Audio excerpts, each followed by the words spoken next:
This is episode 61 of the Curios cast. This week we're talking to Brian, who starred on the show Naked Attraction.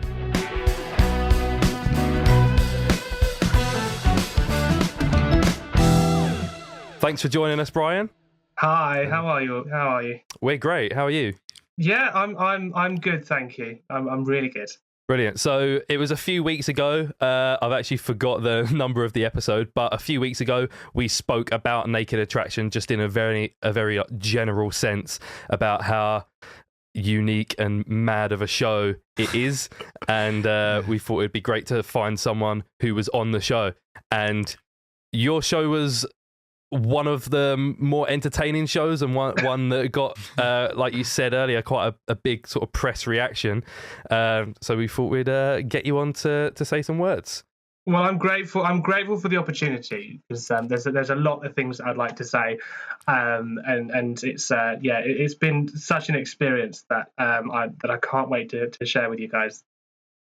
I think one of the most pressing questions that anybody has when they're watching Naked Attraction, and if they could talk to someone who was on the show, what most people would probably ask is, why would you go on the show? Like, why would you volunteer to go on a show where what the fuck would possess naked? you? So for me, it was about letting myself loose and doing something that I didn't. And it was about doing something out of the ordinary and stepping up my comfort zone. It was about stepping into new territory and rediscovering myself, because life is about taking a risk, and that's exactly what I did. For me, it was about, first of all, finding love. I wanted to find love desperately because I had no luck whatsoever, and secondly, as I just said, it was about just expressing myself in a different way, and that's exactly why I applied for the show. Fair play. It does take some fucking balls, doesn't it? I think the girl on your episode said that as well. Like, I got was her name Georgia or Georgie? So which one was it? Georgie yeah. was the lady I chose. Yeah, and she said, didn't she? Like, it does take. You got to give it to him. It takes some balls for anyone just to get up there and do that. Like, was you nervous? No, I wasn't nervous because I had been on television before. Okay. So I knew the procedure. Probably had more clothes and I knew that I was in a controlled environment. Yeah. So what really attracted me to the show was actually the duty of care. And the fact that I was going to be in a controlled unit, right? And if I was going to find love, it was going to happen in those circumstances. So I wasn't really nervous at all going onto the show. But then again, everyone saw what happened. I'm sure we'll get into that as this conversation goes on. Yeah, so I guess maybe we'll talk about that then. So for anyone who hasn't seen Brian's episode, I believe it's season 7, episode 1. Correct. If anybody wanted to find it, so anybody that has access to Channel 4, all 4, it will be available on there to watch. And you're the first one on there as well. Pause this and watch that, and then come back. Yeah. Unless you're driving, maybe don't do that. Yeah. Don't watch if you're driving. That's not good. Yeah, but I might be eating. And then... So I think what made your episode, I guess, a bit more unique to most is a lot of people that tend to go on that show are people who are maybe very sexually liberated already, or very open sexually, and you were pretty open in the fact that you were a virgin when you went on the show. You hadn't had any sexual experience before, and I still am, by the way. Still am as well. I still am. So there we go. That was one of my questions for later on. We got to it very quickly. I was going to be a bit more tactful about asking. Yes, I am still a bit. But when you went on the show and they revealed the 6 lower half of these female bodies, you got a little bit overwhelmed, right? So for me, I had avoided the opportunities to see female genitalia. I had purposely avoided seeing female genitalia and that was due to a personal experience that I had that made someone feel very uncomfortable. And I'd rather not go into what happened, Sure. but there was something that happened, a little incident that happened that made me feel very anxious and very mindful. So I was, I was of the opinion that women should be respected and that women's privacy should be respected. And I know how that feels when that isn't. I know how the woman feels when their privacy isn't respected. So for me, any opportunity that I had to see female genitalia specifically, I had avoided in the flesh. So that's what really that was partly the reason why I needed just a bit of a break to take everything in. And of course, it was everything that came with it. I was on television. I was surrounded by really good people. The production were great, and I just needed to take everything in, along with the fact that it was my first time of seeing female genitalia in the flesh. So that's a combination of all of those was the reason why I needed it. I can imagine that being like very full on, like for anyone, like normally your first experience of that would be intense, but it'd normally be a very private, personal matter in a bedroom, whereas suddenly you got all these cameras on you. And even like you say, even though it might have been a nice environment for that, it's still like all of a sudden, oh, there's 6. And I've just got to now like react to this. I can imagine that being mad. In one of my interviews with a radio station, the point that they made was I had no point of reference. And I think that is very, very true. Not only had I avoided seeing female genitalia, I had 6 of them, and I had no point of reference. So that was on my part deliberate, because I wanted to see it with a fresh pair of eyes, and I wanted to have the experience completely blind, and I wanted to share my thoughts and my feelings with the viewers. I hope that I've connected with them in some way. I know, given the other shows that I've been on, it could be said that I make quite selfish TV, but I hope that on the back of Naked Attraction, the viewers have understood my story, and that I can help them understand it is okay not to be sexually active. It is okay not to have the experience of other people. And I'm someone who can lay their heart on their sleeve, and I can put the cards on the table. Fair play. That's pretty admirable. I like how she didn't know. Yeah. I know it's the way they edit it, but like she just like the presenter just comes out. So there's 6 fannies, Anna's brilliant. She says it as it is. We had a great time. Great time filming. And it was a pleasure to meet Anna. Just what she said to me behind the scenes before we went on. It was that was kind of her to give me some comments beforehand. But, seems like a good crack. It was a great experience, and Anna's absolutely brilliant. How soon after or how soon into like the filming were the women unveiled?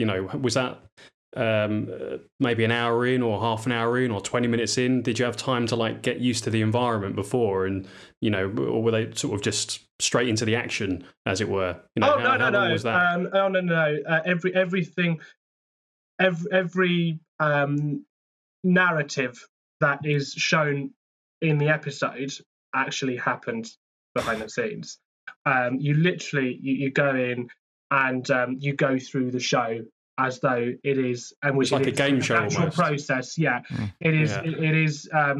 There's no preparation beforehand. Although I did speak to Anna a little bit before I came on, before I went on.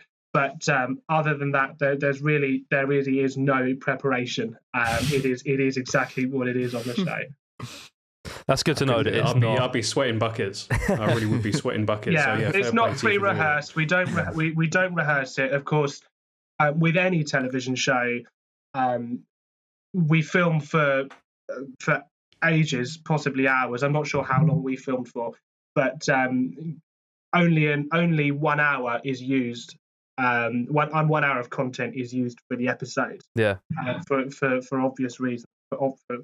So there's a lot that did happen that I can't go into, but everything that was broadcast was 100% authentic, and I enjoyed every second of it, and mostly because I knew that I was surrounded by really good people.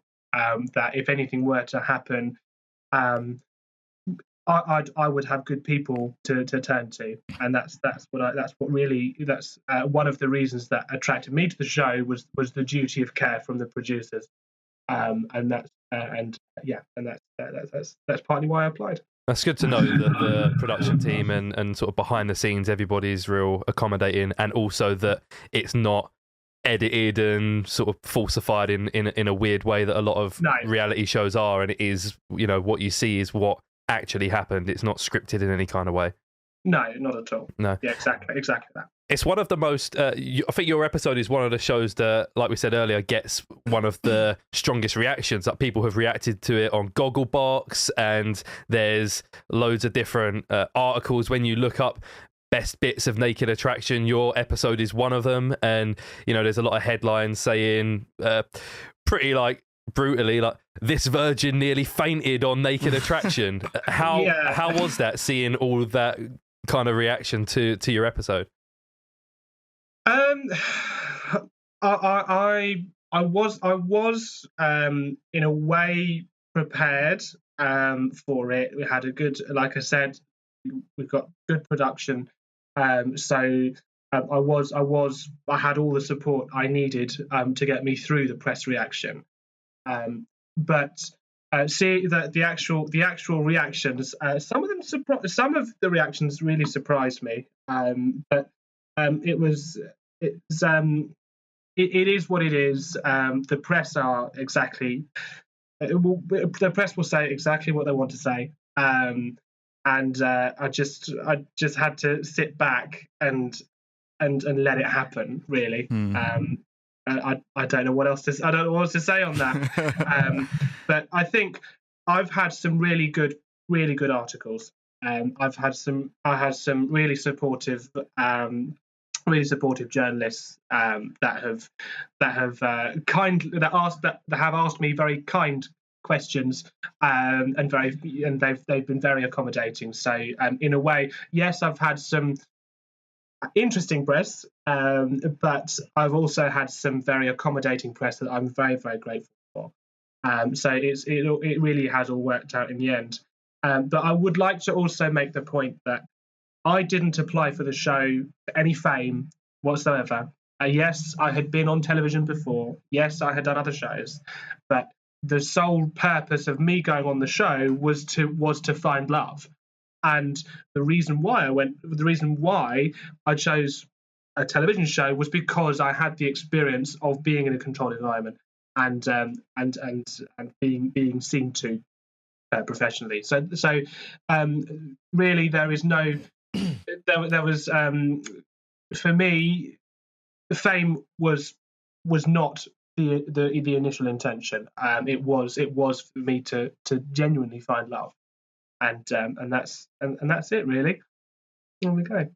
Do you think many people enter or apply for that show for the same reason as you, or do you think it's a mixed bag? Do you think there is a like a large majority of people that are just looking for the fame, or like 5 minutes of fame or whatever, or do you think and I was going to say people are maybe misunderstood with that show, and they are applying genuinely to find a partner? And does anyone know if it has worked out for anyone? Has anyone had like at least, gone on some further dates? Has that ever happened from it? Does anyone know? I'm not sure, but I know that Anna is waiting for a marriage, waiting for a kid to happen on the back of Naked Attraction. So that probably gives you a bit of a hint that maybe some of the some of the dates didn't work out and didn't manifest into anything else, or anything further. But I can't speak on behalf of anyone else really. But I think that having watched certain episodes, yes, there are people that would like to carry out their sexual fantasies. People have their reasons for applying for the show, and I had mine, and I'm pleased to be given the opportunity to justify my position here. But yeah, people have their own reasons, and I'm not sure I can comment on their behalf. But yeah, judging by the rest of the episodes, and the show is what it is, then I can only assume that they're going on there for their own reasons, and they're going on there to either find love or to carry out their sexual fantasy. Yeah, I've watched quite a few episodes, and I watched one recently where, of course, you have the day of filming the actual, I guess, the show itself on set, and then you have the little bit afterwards where you go on the date with the person who was chosen, and then you have the part where I guess it's a follow-up. I don't know if that's a week later, 2 weeks later, a month later, but they ask you, you both come in and sit on the sofa, and they ask you how it's going. And there has been a couple that I've seen where they're still there 2 weeks later, and they're happy and I guess keeping things going. But I don't know how much further it goes down the line.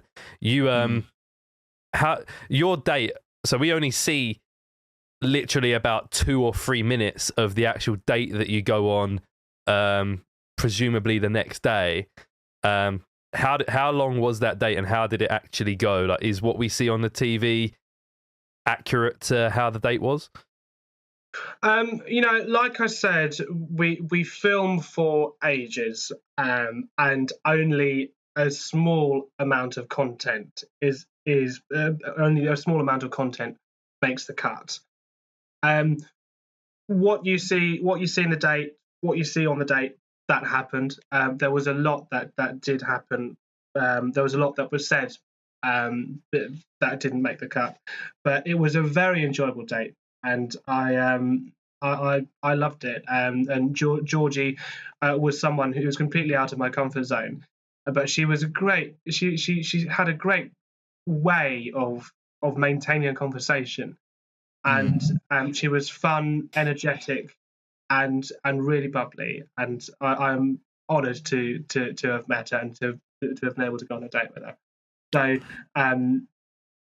it was exactly what happened on screen, but of course there is a lot that was said that didn't make the cut. Yeah. But we had a nice time. We had a nice time. It does look like you genuinely did. Like, you can sort of tell that, like, it was easy going. You're obviously both just good, like, at chatting kind of thing, So I imagine some of them must end up. You say you've watched more, Tom. I imagine some of them, they probably cut it to seem less awkward than it is. But like any first date can be awkward. Like, let alone when you got a camera in your face, But it seems like you guys actually you've seen each other naked, right? So then, how much more awkward can the date be? In a sense, That's you're setting the bar. You've already jumped that bar already. You've gone past the awkward stage of not being confident around each other. You've seen each other naked. What's to be shy about? Yeah, it's dating in reverse, isn't it? And we just had to forget the cameras were there and just go along with a date as though it was like any other first date. And it was as natural as you see it on camera. We just had to forget that the camera was there, and enjoy our time together. And yeah, she's a really great girl, and that I'm very pleased to. Do you still chat like online or anything? Ever like you follow each other on socials or? I chat to her sporadically. I haven't chatted to her for a few weeks, so I'm yet to catch up with her. But now and again we do chat and say hello, and also. But also, let me make this very clear: Not just I'm not just in touch with Georgie. I'm also in touch with all of the other girls that were on. We were wondering about that. Yeah. Yeah, I was going to ask that because I wonder sometimes apart from one of them who I can't find on social media. Okay. I'm in touch with 4 of that were in the pods, and after filming, I messaged them to say, thank you for a great show. I'm so sorry that I didn't choose you. It is what it is. Yeah. But we maintained a good friendship, and that's really cool. That's I wanted to make sure that everyone in those pods were had fun on the show, and that they didn't feel that I rejected them for any personal reasons as such. And I hope that I was fair and honest and diplomatic with my reasons as to why I eliminated them as such. But yes, I am in touch with most of the other girls in the pod. Yeah, I was wondering if that happens regularly, if people make their decision and then maybe regret it later on down the line. Of course, especially those first couple of evictions where you pick someone to leave. Obviously, you're not seeing their full body, so I can imagine there are times where someone has a look at the legs and says, "Not for me," and then once the door kind of raises all the way to the top, you think, "Oh man, I should have kept him or her in." Do you have not regrets about the person you chose or anything, but do you have any regrets about maybe the way you handled the show? Is there anything you wish you could change? Maybe something you said or a decision that you made, or are you happy with how it went? One of the most difficult things that I found was thinking on my feet, and actually I do regret some of the language delivery that I made on the show. There was certain incorrect language on my part. And repetition. So I do in a way regret my language because I wasn't quite accurate. But other than that, the way I handled the show, I really have no regrets, and everyone was in a good spirits. Everyone in the pods were smiling. That we had a laugh, and I'm very pleased with how it went. And we're still in touch. We're still in touch today. So I have no qualms about how I handled the show, but I do have regrets about my delivery of the English language. I think us three relate 100% with that. After recording 61 episodes of this, we know all about saying the wrong thing and regretting it when you hear it back. Yeah, he does. Not necessarily on my part insulting anyone. I don't think I insulted anyone, but it's just the delivery of the language just annoys you. Is the thing that I completely regret. One that I can probably relate to, because I will probably say the same thing, is a textbook vagina. Semi-textbook. A semi-textbook, sorry. Because that is something that I would probably say if I was, maybe flustered or I was caught off guard or, in that sort of situation. So as silly as it sounds, it's a bit of an Alan Partridge-ism. I can relate to saying something like that completely because I'd be exactly the same. Yeah, so the textbook thing, I've read the science textbooks like you have to do in school, and that's pretty much it. When I was at school, we had the sex education for males, and I was in the male category, but there wasn't enough learning. There wasn't enough training as such on the female side. So I was I've read the textbooks. I can probably name you a couple of internal female organs, and that's it. So that's why I said that looks semi-textbook, because I may have seen that on page 85 of the exam booklet. So that's the reason why I said Selly textbook.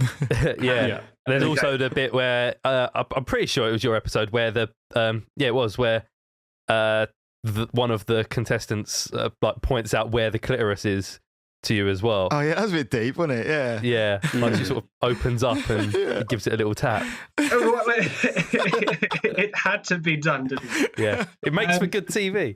It makes for good TV. Yeah. Now, another thing I wanted to justify was third person thing. Me talking in the I was going to bring up this. I loved it. I was a big fan of that. Yeah, I didn't even notice it. And Rob said, I love that he always talks in the... Yeah, I didn't notice it. And Rob said, I love that he's talking in the third person, like it just adds something. And I didn't even clock that he was doing it. It's you sit in a category with Dwayne The Rock Johnson. It's you and The Rock refer to themselves in the third person. I am honoured that you've made that comment. I will take that as a compliment. I'm so flattered. But let me tell you about why I talked in the third person, and that was because I've had plenty of friends telling me, you know what, you just have the Brian attitude. You know, Brian is just Brian, and that's why I thought I'd bring that to the show. You know, Brian is just being Brian. You've got to meet me, and when you hear the name Brian, you know exactly what he's like. And that's why I decided to bring the third person. And hey, I'm not the only person who talks in the third person about themselves. Gino Campo does. I'm not comparing myself to Gino Campo, but he's a person that also refers to himself in the third person. So at least I have that defense. You're in a good category, yeah. That's why I decided to talk in the third person, because I've had people tell me that I'm just being Brian, that Brian is being Brian. Yeah. So, in a way, I made a name for myself in that. It's good. I loved it. That is good.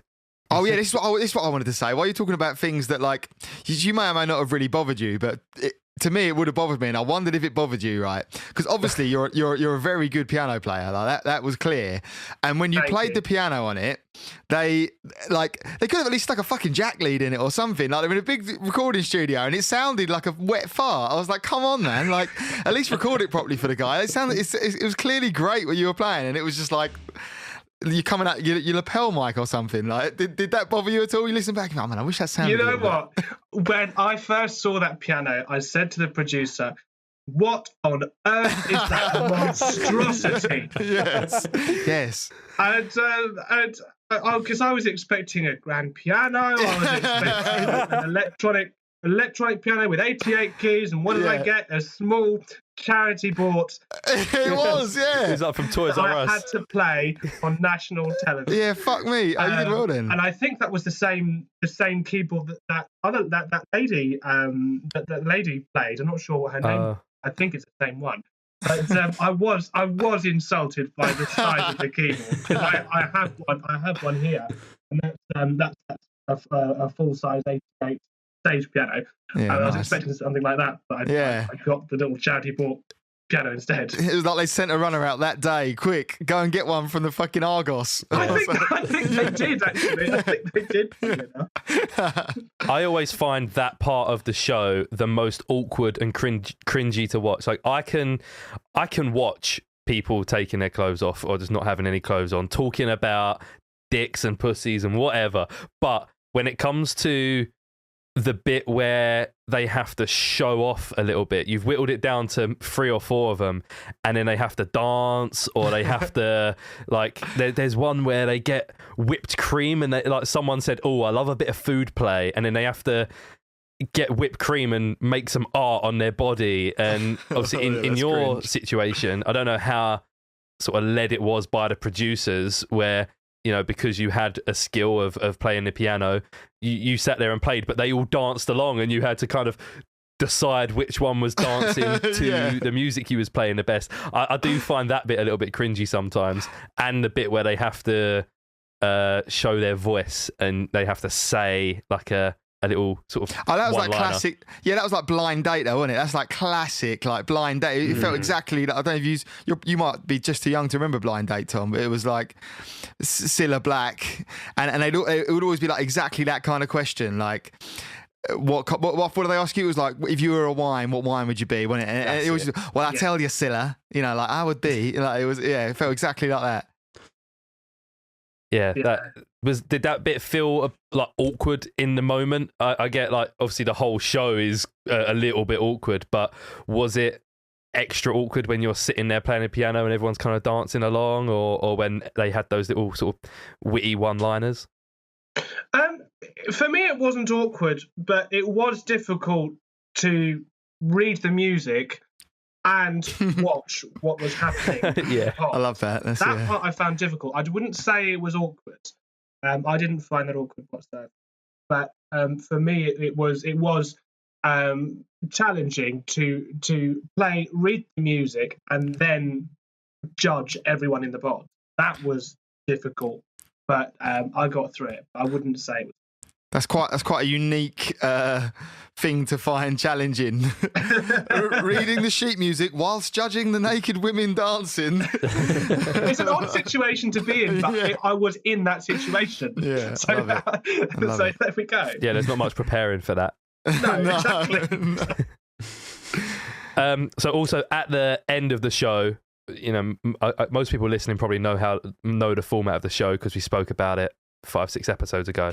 But once you have whittled it down to your top 2 picks, it's your turn to take your clothes off, and you go off stage and you come back out. And obviously, as you're walking out, you know the camera's zooming in on every part of your body. How does that moment feel? For me, it was liberating. It was fun. I felt that I was secured in a nice environment.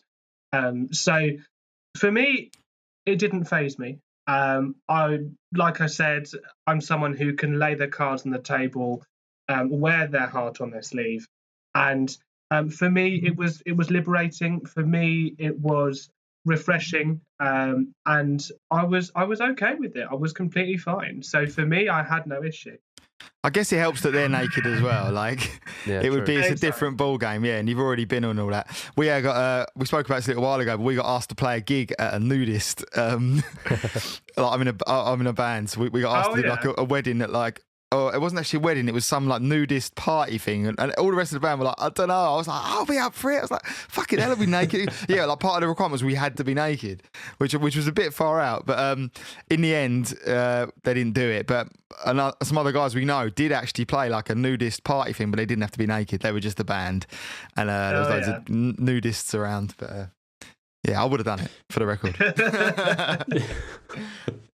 Do you think that the fact that it was in a like a studio, obviously all being filmed, and you're in that sort of environment, did it make you feel a bit more comfortable with it? Because it almost doesn't feel real. You know, it's not like real life in a way. You're not out in the real world quotes. But because you're in that environment, you're sort of detached from the actual reality of it.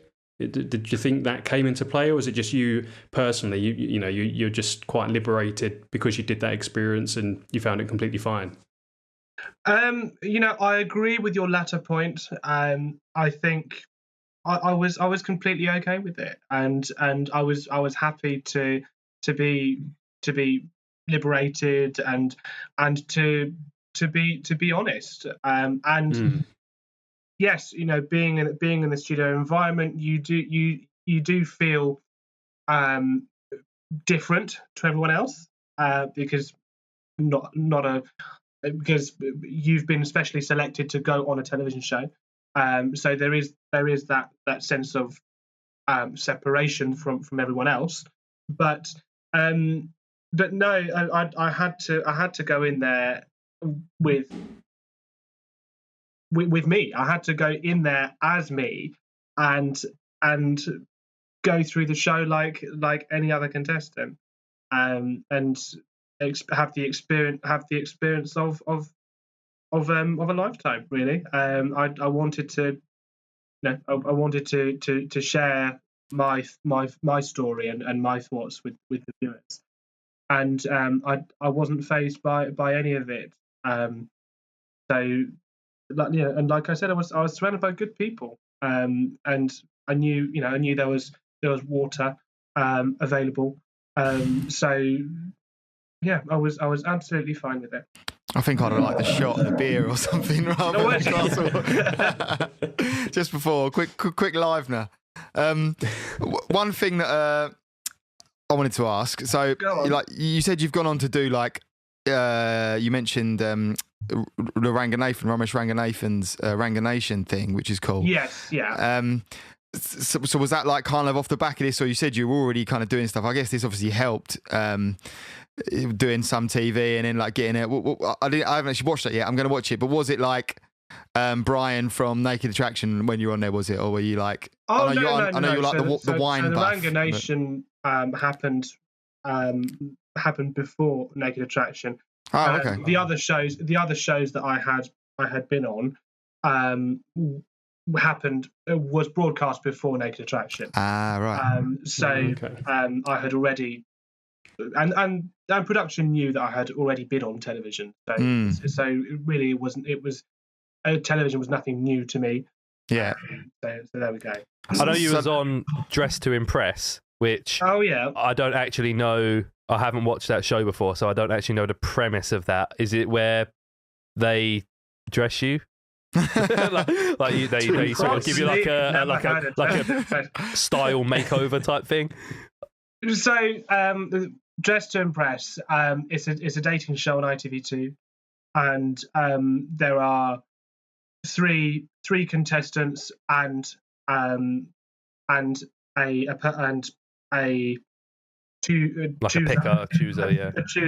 chooser, and the three contestants are tasked with finding an outfit in the shop for this chooser, and the winner gets to go on their date.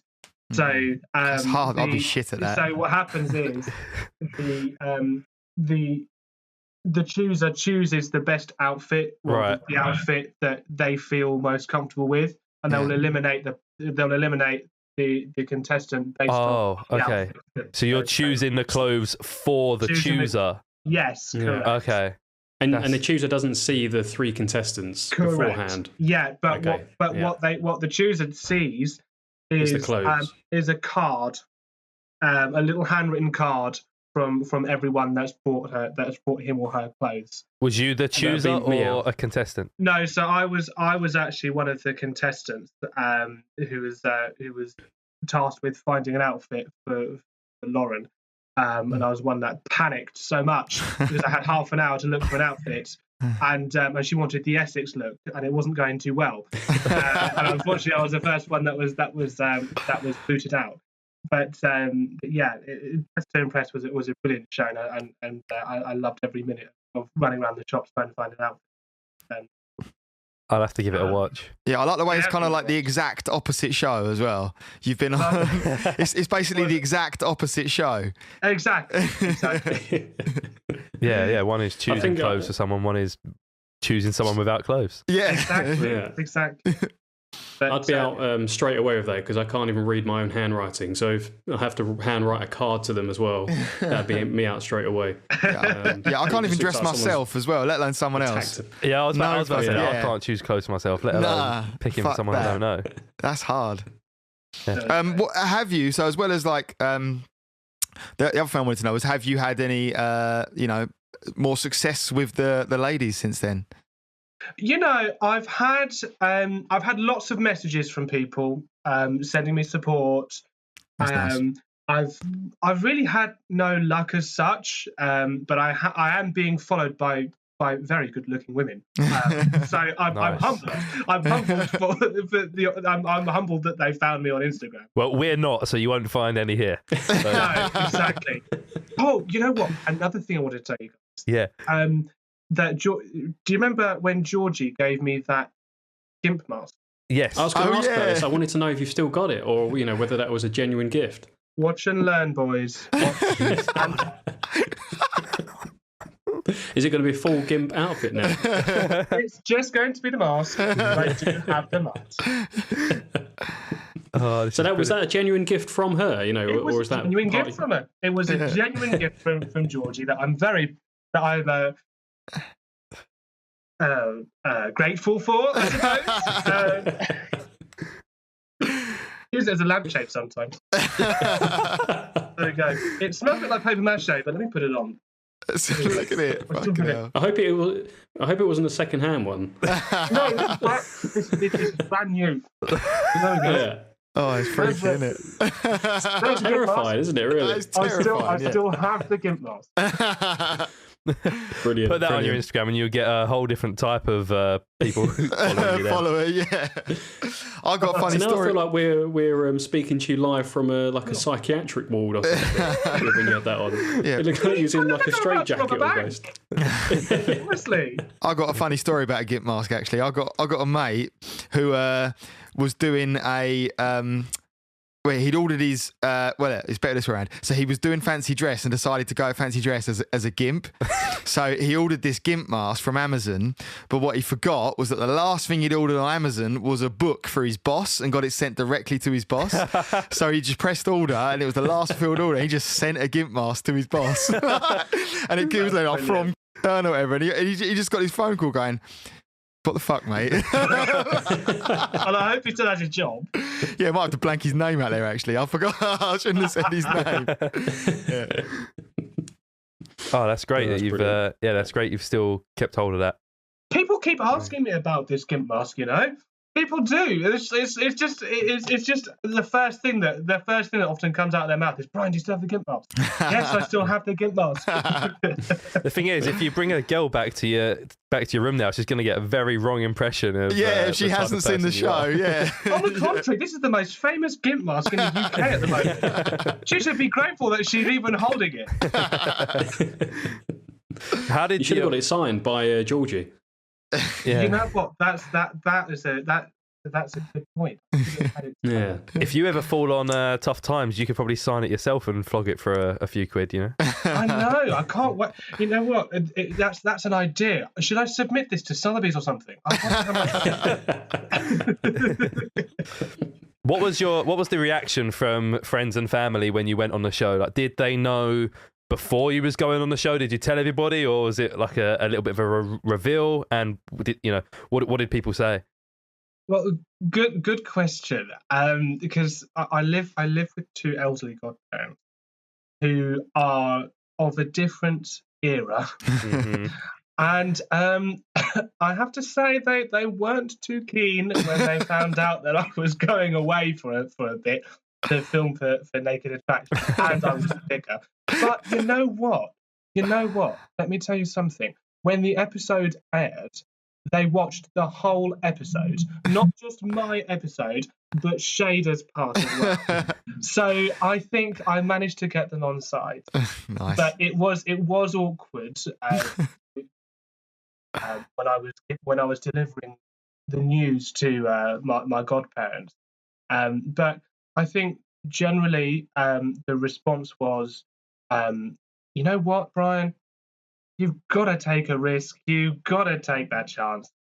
Just go for it and enjoy yourself. And that was the overriding feeling that I had for my friends. Even my best friend Emma was so supportive. And I'm pleased that I had the backing of many of my friends before I went on the show. That's good. It probably helps that you were. Oh, go on, George.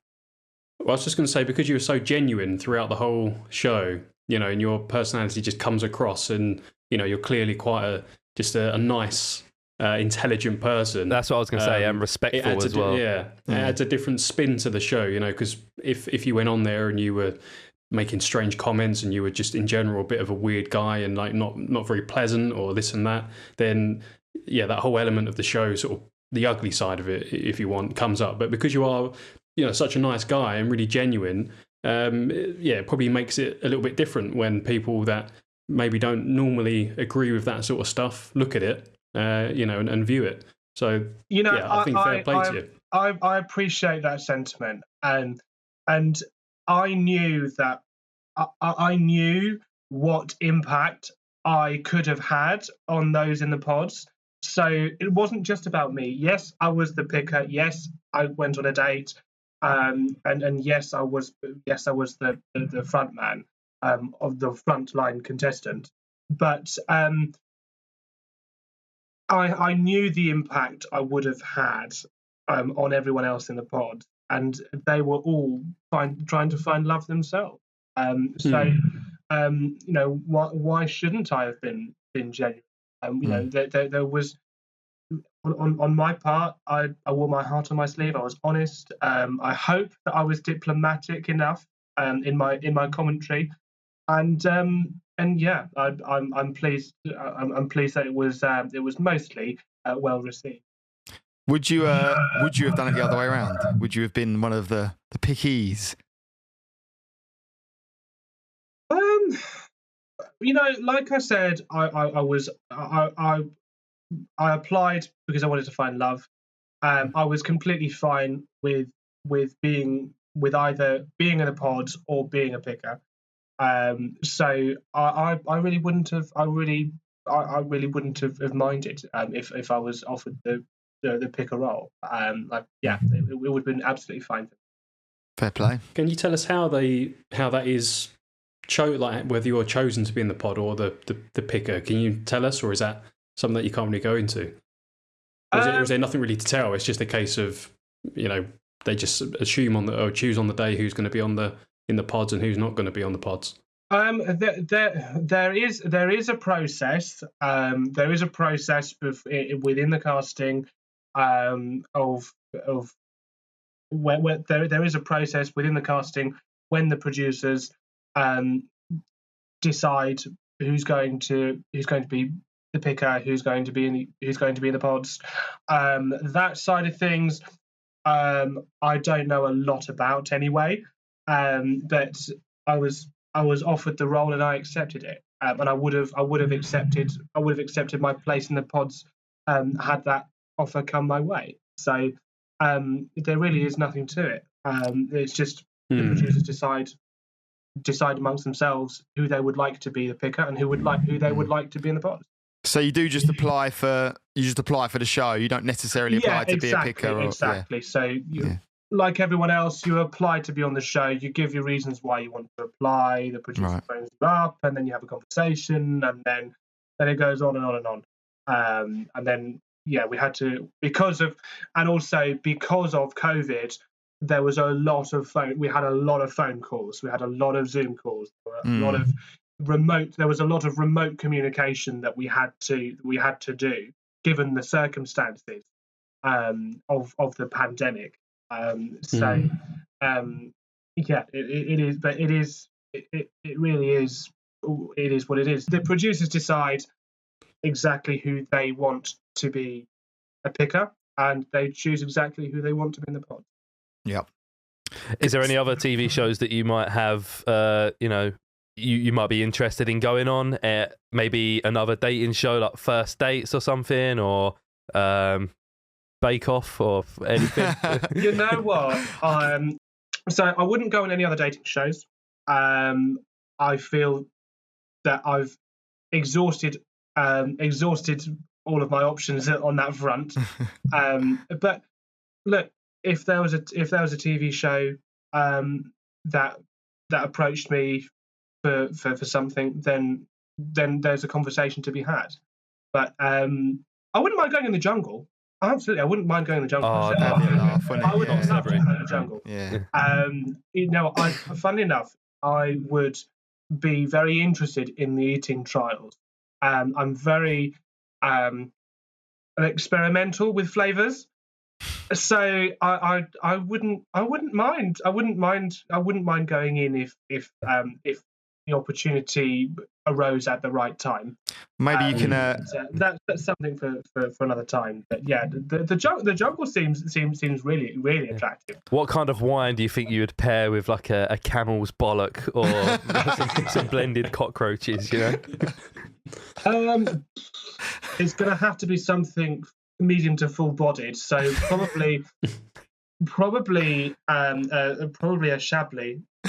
I'd probably pair a Chablis with it, but yeah, a Chablis perhaps, or a Pinot Noir, a gamey Pinot Noir, Australian Pinot Noir. I love that you answered that so seriously. I'd probably pair a Chablis or an Australian Pinot Noir. Great, I love it. Yeah, I'm sure maybe if there was some wine-based TV show, you'd probably be a great person to have on there. For any producers out there want to make a wine-based TV show, I'm sure Brian would be interested. give me a call. Yeah. Has this appearance on Naked Attraction affected your actual work in any way? Has it had an impact upon that? My work has been very, very supportive. I've managed to appear on the show unscathed, but it's it can be awkward when customers recognise you, and after the meal they're like, weren't you the guy on Naked Attraction? And I have to say, I'm looking either I make them feel bad for asking, or if I like them and no one's around, I say, yes, I'm Naked. Yeah. So it can be awkward when customers come in and recognise me, because I'm there for a professional purpose. I work to promote the needs of the business. But it can be very amusing. Some of the comments. And funny enough, I had a customer that just kept looking round at me for some reason. She kept looking round, and I walked over to the table and I said, everything okay with your meal? You enjoy yourselves? Yeah, that's fine. 24 hours later, she added me on Facebook. So there we go. But yeah, it's work has thankfully been very accepted. But hey ho, I took a risk, and here I am. Yeah, we go. Yeah, glad it's worked out. You'll walk over one day and there'll be a customer with your episode up on their phone, like just making sure that it is you. Oh no! I can't imagine what that do. Is there anything that you would like to let people know? Is there anything that we haven't covered? Any kind of like final points that you would like to make before we kind of wrap things up here?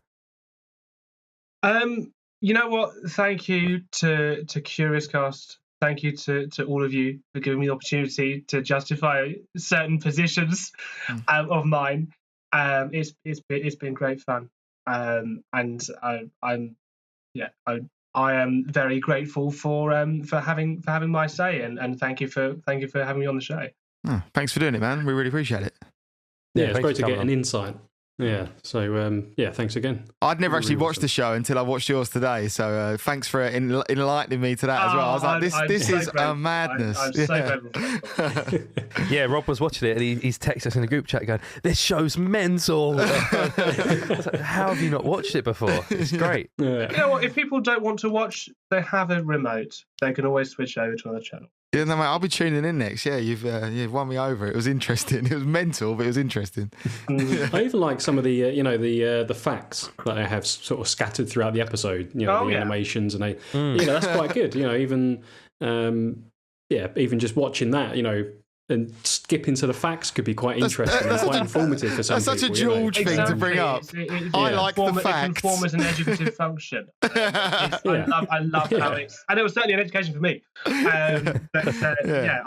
I also like the fact. Just adds another level to the day. Yeah.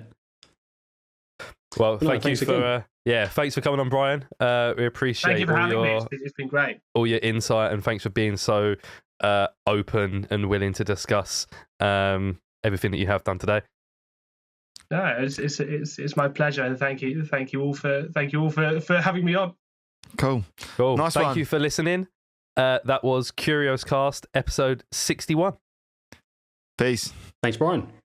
Cheers.